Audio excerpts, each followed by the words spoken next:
नमस्ते दोस्तों।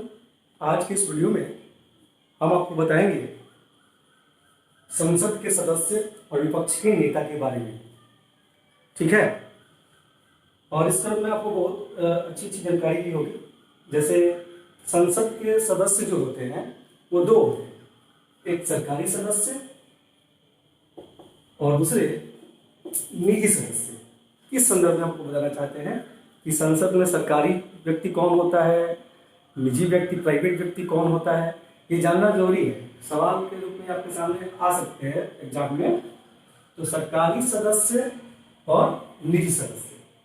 तो सरकारी सदस्य संसद में उसे कहा जाता है तो संसद में मंत्री को, जो संसद में मंत्री होते हैं, संसद में मंत्री को सरकारी सदस्य कहा जाता है, या संसद में मंत्री को सरकारी सदस्य का दर्जा दिया गया है।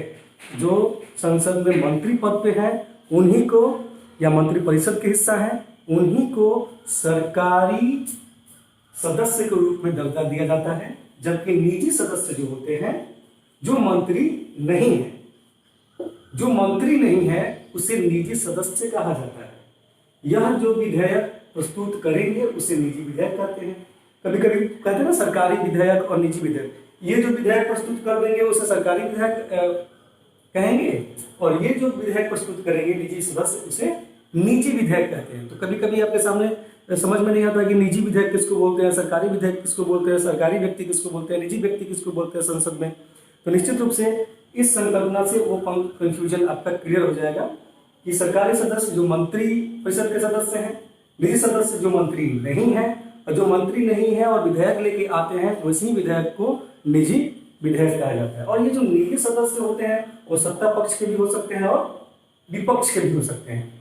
अब सत्ता पक्ष में जो है वो दल की सरकार होती है, और विपक्ष में क्या होता है, जो सरकार में शामिल न हो। इसमें से दोनों का भी कोई व्यक्ति जो मंत्री नहीं है, निश्चित रूप से उसे निजी सदस्य कहा जाता है।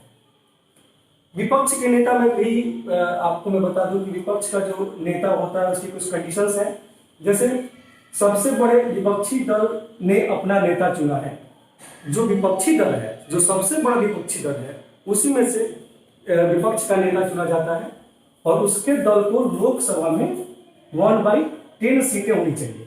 अगर विपक्ष में जिस पार्टी के पास पूरे संसदीय सदस्य के लोकसभा का अगर 110 है तो उसे विपक्ष का नेता उस पार्टी से चुना जा सकता है। यानी 110 का मतलब ये हो गया, आंकड़ा ध्यान रखिएगा, 1/10 का मतलब हो गया आंकड़ों में 55 सीटें होनी चाहिए।